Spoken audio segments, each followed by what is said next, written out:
Èyí ni ètò Iri Owuro, níbi tí a ti ń yiri ọ̀rọ̀ Ọlọ́run wò láti lè dàgbà sókè nínú ẹ̀mí àti fún ìtọ́ni bí a ti ń jáde lọ lójoojúmọ́. Ìwé Bíbélì Àjùmọ tí a tẹ̀ jáde láti ọwọ́ àjọ ìwé mímọ́ Scripture Union Nigeria ni à ń lò. Bíbélì kíkà wa ní òwúrọ̀ yìí ni a ó rí nínú ìwé Jòhánù orí 6 ẹsẹ̀ 1 títí dé ẹsẹ̀ 1. Ó kà báyìí: Nígbà náà ni àwọn Júù ń kùn sí i nítorí tí ó wí pé èmi ní oúnjẹ tí ó ti ọ̀run sọ̀kalẹ̀ wá. Wọ́n sì wí pé, Jésù ha kọ́ èyí, ọmọ Jósẹ́fù, bàbá àti ìyá ẹni tí àwa mọ̀? Báwo ni ó ṣe wí pé èmi ti ọ̀run sọ̀kalẹ̀ wá? Nítorí náà Jésù dáhùn, ó sì wí fún wọn pé, ẹ má ṣe kùn láàrin yín. Kò sí ẹnikẹ́ni tí ó lè wá sọ́dọ̀ mi bí kò ṣe pé Baba tí ó rán mi fà á, èmi ó sì jí i dìde níkẹyìn ọjọ́. A ṣáà ti kọ nínú ìwé àwọn wòlíì pé a ó sì kọ́ gbogbo wọn láti ọ̀dọ̀ Ọlọ́run wá. Nítorí náà ẹnikẹ́ni tí ó bá ti gbọ́ tí a sì ti ọ̀dọ̀ Baba kọ́, òun ni ó tọ̀ mí wá. Kì í ṣe pé ẹnìkan ti rí Baba bí kò ṣe ẹni tí ó ti ọ̀dọ̀ Ọlọ́run wá, òun ni ó ti rí Baba. Lóòótọ́ lóòótọ́ ni mo wí fún yín, ẹni tí ó bá gbà mí gbọ́, ó ní ìyè àìnípẹ̀kun. Èmi ni oúnjẹ ìyè. Àwọn baba yín jẹ mánà ní aginjù, wọ́n sì kú. Èyí ni oúnjẹ tí ó ti ọ̀run sọ̀kalẹ̀ wá, kí ẹ̀yin lè máa jẹ nínú rẹ̀, kí o má sì kú. Èmi ni oúnjẹ ìyè náà tí ó ti ọ̀run sọ̀kalẹ̀ wá.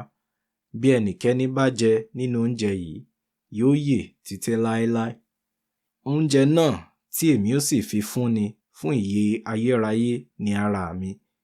Nítorí náà ni àwọn Júù ṣe ń bá ara wọn jiyàn pé ọkùnrin yìí yóò ti ṣe lè fi ara rẹ̀ fún wa láti jẹ. Nígbà náà ni Jésù wí fún wọn pé, lóòótọ́ lóòótọ́ ni mo wí fún yín, bí kò ṣe pé ẹ̀yin bá jẹ ara ọmọ ènìyàn kí ẹ sì mu ẹ̀jẹ̀ rẹ̀, ẹ̀yin kò ní ìyè nínú yín. Ẹnikẹ́ni tí ó bá jẹ ara mi, tí ó bá sì mu ẹ̀jẹ̀ mi, ó ní ìyè tí kò ní pẹ̀kun. Èmi sì jí i dìde níkẹyìn ọjọ́. Nítorí ara mi ni ohun jíjẹ nítòótọ́, àti ẹ̀jẹ̀ mi ni ohun mímu nítòótọ́. Ẹni tí ó bá jẹ ara mi, tí ó bá sì mu ẹ̀jẹ̀ mi, ó ń gbé inú mi, èmi sì ń gbé inú rẹ̀. Gẹ́gẹ́ bí Baba alààyè ti rán mi, tí èmi sì yè nípa Baba, gẹ́gẹ́ bẹ́ẹ̀ ni ẹni tí ó jẹ mí, òun pẹ̀lú yóò yè nípa mi. Èyí sì ni oúnjẹ náà tí ó sọ̀kalẹ̀ láti ọ̀run wá, kì í ṣe bí àwọn baba yín ti jẹ mánà, tí wọ́n sì kú. Ẹni tí ó bá jẹ oúnjẹ yìí yóò yè láéláé. Nǹkan wọ̀nyí ni ó sọ nínú sínágọ́gù bí ó ti ń kọ́ni ní Kapánaumu. Orí ọ̀rọ̀ má ṣe kùn, má ṣe jiyàn. Ìtẹ̀síwájú ẹ̀kọ́ wa ti àná ni ẹ̀kọ́ wa ti òní jẹ́. Ipa méjì ni a lè pín ẹ̀kọ́ náà sí. Àwọn ipa méjèèjì dá lórí ìhùwàsí àwọn Júù sí ohun tí Jésù pe ara rẹ̀ nínú àyọkà ti àná.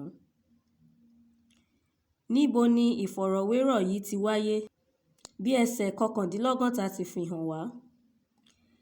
Kí ni ìhùwàsí àkọ́kọ́ ní ẹsẹ̀ 41 títí dé 42? Kí ni ìmọ̀ràn Jésù fún wọn ní ẹsẹ̀ 43 títí dé 45? Ewu wo ni ó wà nínú kí onígbàgbọ́ máa kùn sí òtítọ́ ọ̀rọ̀ Ọlọ́run? Kọ́ríńtì kínní orí 10 ẹsẹ̀ 10. Àwọn kókó ẹ̀kọ́ mẹ́ta wo ni Jésù gbé kalẹ̀ ní ẹsẹ̀ 54 títí dé 50?